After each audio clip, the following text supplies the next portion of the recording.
Dari Batavia ke Wuluh, jejak terakhir Si Zukian. Bongpai sunyi di jantung Jawa. Di sebuah sudut tenang desa Wuluh, berdirilah sebuah bongpai, nisan Tionghoa yang telah lapuk dimakan waktu. Batu itu kokoh, menjadi saksi bisu sebuah perjalanan hidup yang luar biasa. Di atasnya terukir nama, Si Zukian. Bagi penduduk sekitar, itu mungkin hanya makam tua.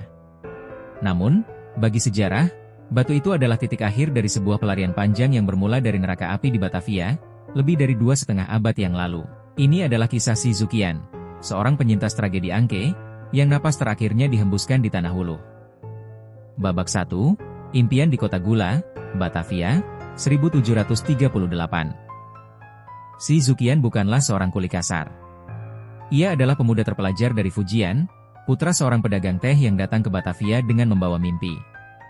Baginya, Batavia adalah gerbang emas menuju kemakmuran. Ia bekerja di sebuah kongsi dagang di dalam tembok kota, mencatat keluar masuknya rempah, sutra, dan gula yang membuat para petinggi VOC kaya raya. Kehidupan komunitas Tionghoa di Batavia saat itu begitu hidup. Aroma masakan dari kedai-kedai, suara dialek Hokkien yang riuh, dan kelenteng yang tak pernah sepi dari asap dupa. Namun, di balik kemeriahan itu, udara terasa semakin berat. Harga gula dunia anjlok, ribuan pekerja pabrik gula di sekitar Batavia kehilangan pekerjaan. Mereka, para Cina wurung, Cina gagal, menjadi kelompok yang dipandang rendah dan dicurigai oleh kompeni. Zukian merasakan ketegangan itu.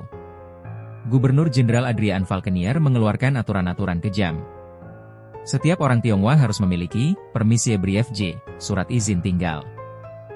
Yang tidak punya, akan ditangkap dan diisukan akan dibuang ke Sri Lanka atau Afrika Selatan. Namun rumor yang paling menakutkan beredar dari mulut ke mulut di malam hari. Mereka yang dideportasi tak pernah kembali, melainkan dibuang ke lautan. Babak 2, Oktober Merah, Batavia, 9 Oktober 1740. Ketakutan memuncak menjadi perlawanan. Para pekerja Tionghoa yang terusir dari pabrik gula mulai membentuk kelompok-kelompok perlawanan di luar tembok kota. Pada 8 Oktober, terdengar kabar mereka menyerang pos-pos VOC. Kepanikan melanda Batavia. Pintu-pintu gerbang kota ditutup rapat. Di dalam tembok, komunitas Tionghoa yang tidak tahu apa-apa, termasuk Zukian, terjebak. Gubernur Falkenier, paranoid dan brutal, mengambil keputusan yang akan mencatatkan namanya dalam sejarah sebagai seorang jagal. Ia memberi perintah, bersihkan semua orang Cina di dalam kota. Malam itu, Batavia berubah menjadi neraka. Suara tembakan meriam bersahutan dengan jeritan manusia. Tentara VOC, dibantu oleh warga kota yang dihasut, bergerak dari rumah ke rumah. Mereka membunuh tanpa pandang bulu pria, wanita, anak-anak. Sungai Ciliwung yang membelah kota berubah warna menjadi merah darah. Si Zukian selamat karena keberuntungan yang luar biasa. Majikannya, seorang Belanda yang masih memiliki nurani, menyembunyikannya di gudang rempah di bawah tumpukan karung pala. Selama 2 hari 2 malam, Zukian bersembunyi dalam gelap, ditemani aroma rempah yang pekat dan jeritan kematian yang merembes melalui dinding kayu. Ia kehilangan semua teman dan kerabatnya dalam pembantaian yang kemudian dikenal sebagai Geger Pecinan. Babak 3, Eksodus ke Timur, Pesisir Utara Jawa, 1741-1742. Ketika keadaan sedikit mereda, Zukian menyelinap keluar dari Batavia. Ia bukan lagi pemuda terpelajar dengan mimpi, melainkan seorang pengungsi dengan tatapan kosong.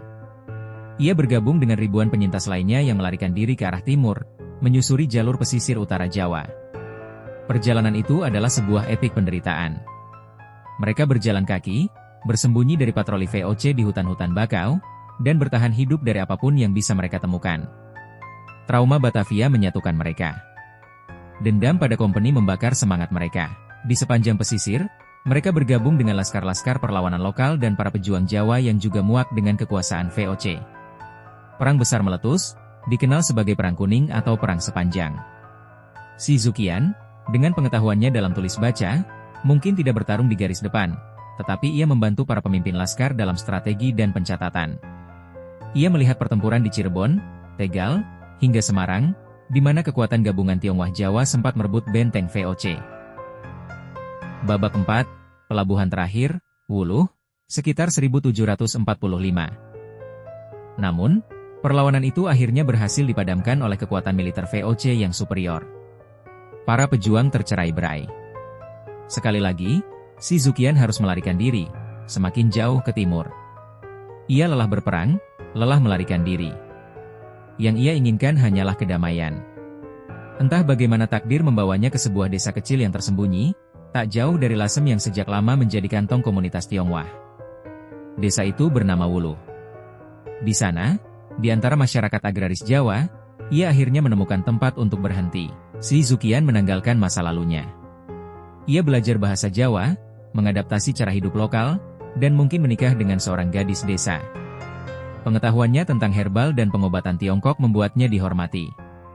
Ia bukan lagi pedagang atau ahli strategi perang. Ia adalah Xin Shesi, tabib yang menolong orang tanpa memandang ras.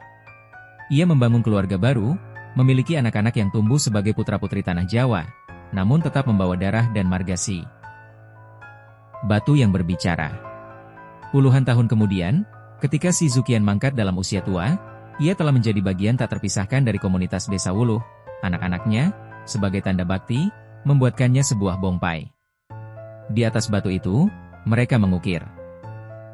Gu berarti mendiang almarhum. Fu berarti ayah. Si menunjukkan marga Si. Zuqian bisa diartikan sebagai nama pemberian Zuqian. Shimu yang berarti makam dari. Maka secara garis besar tulisan itu bisa diartikan sebagai makam almarhum ayah, Si Zuqian. Karakter Dong yang berarti timur di sisi kanan nisan itu kini memiliki makna ganda. Itu bukan hanya menunjuk pada tanah leluhurnya di Fujian, Tiongkok Timur, tetapi juga menjadi penanda arah pelariannya sebuah perjalanan panjang ke timur, menjauhi Batavia, menuju kehidupan baru di Wuluh. Bongpai di desa Wuluh itu bukanlah sekadar penanda kuburan.